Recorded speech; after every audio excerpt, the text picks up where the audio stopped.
It is impacting public, it is impacting private sector, it is impacting government and many other sectors of the country, because India is the biggest market in these products.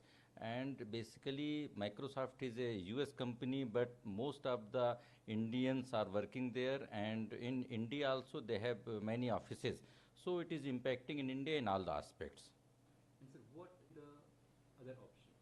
There are two things which requires to be done. The first thing is, as per the Public Records Act section 4, government data must be in India, and that has been mandated as per the Delhi High Court order in K. N. Govindachar matter in 2014. So government has to ensure, and that will prosper our economy by way of data nationalization and data localization.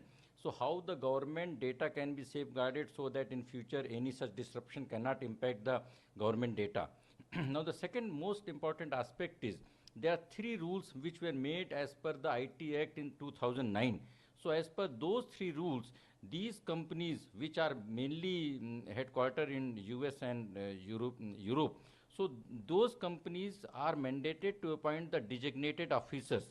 So whenever any disruption is there, whenever government want to coordinate with them, so those designated officers' details are to be in public domain, so that government agencies and the government departments, whether it is state government or the central government or the intelligence agencies, they can interact with them, so that such inconvenience can be stopped, and government data and the government communication, which are the functions of the sovereignty and to ensure the national security, such type of safeguards are necessary.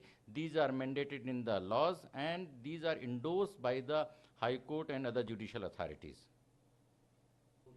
Sir, Microsoft लगभग काम करना बंद कर दिया है, ये भारत को कैसे प्रभावित कर रहा है सर, कैसे करेगा प्रभावित? देखिए, टेक्नोलॉजी में इस तरीके के व्यवधान हमेशा उत्पन्न होते हैं, और ये एक जिस तरीके से एक बाढ़ सूखा होता है, इसी तरीके से ये भी चीज़ें हो सकती हैं।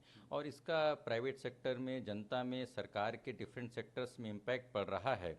और सरकार के लिहाज से इसमें हम देखें तो बहुत सारे इसके महत्व हैं, क्योंकि सरकार को दो तरीके से इस संकट से जूझना पड़ रहा है। पहला कि निजी क्षेत्र को जो इनकन्वीनियंस है वो, और दूसरा जो सरकारी सेक्टर्स में, क्योंकि सरकार का जो पब्लिक सेक्टर है, जो सरकार के मिनिस्ट्रीज, डिपार्टमेंट जो इन सर्विसेज का इस्तेमाल कर रहे हैं, उन पर इसका क्या इम्पैक्ट होगा, उसके लिहाज से सरकार के लिए भी बहुत ज़्यादा महत्वपूर्ण है। सर, भारत सरकार को पूर्ण कह सकते हैं क्रूशियल टाइम में क्या करना चाहिए? इस पूरे घटनाक्रम के दो महत्वपूर्ण सबक हैं। पहला महत्वपूर्ण सबक ये है कि पब्लिक रिकॉर्ड्स एक्ट के सेक्शन 4 के तहत जो गवर्नमेंट डेटा है, जो पब्लिक रिकॉर्ड्स है, इस पब्लिक रिकॉर्ड्स को भारत में रखना जरूरी है। इसके लिए नेशनल ईमेल पॉलिसी बनी थी, और इसके लिए सरकार के एफिडेविट के अनुसार दिल्ली हाई कोर्ट ने के. एन. गोविंदाचार्य मैटर में 2014 में आदेश पारित किया था। तो हमें ये देखना है कि हम आत्मनिर्भर भारत के लिहाज से विदेशी कंपनियों पर हमारी निर्भरता कम से कम हो, इसलिए हमें उस जो नियमों का हमें सही तरीके से पालन करना चाहिए, जिससे भारत सरकार का विभिन्न विभागों का डेटा भारत में ही रहे और हम भारत की सर्विसेज का इस्तेमाल करें। दूसरा जो महत्वपूर्ण है कि जब इस तरह के संकट आएँ तो हम इन कंपनियों के किन लोगों से हमको कोऑर्डिनेट करना चाहिए। इसके लिए दो तरीके के नियम हैं। पहला नियम यह है कि जब जनता को कोई तकलीफ हो तो शिकायत अधिकारी के साथ संपर्क कर सकती है, जिसके लिए IT इंटरमीडिएट रूल्स 2021 में प्रावधान है। जब सरकार को कोई तकलीफ हो तो सरकार 2009 में 3 नियम बने थे, उन 3 नियमों के अनुसार सरकार इन कंपनियों के डिजिग्नेटेड ऑफिसर्स के साथ कोऑर्डिनेट कर सकती है।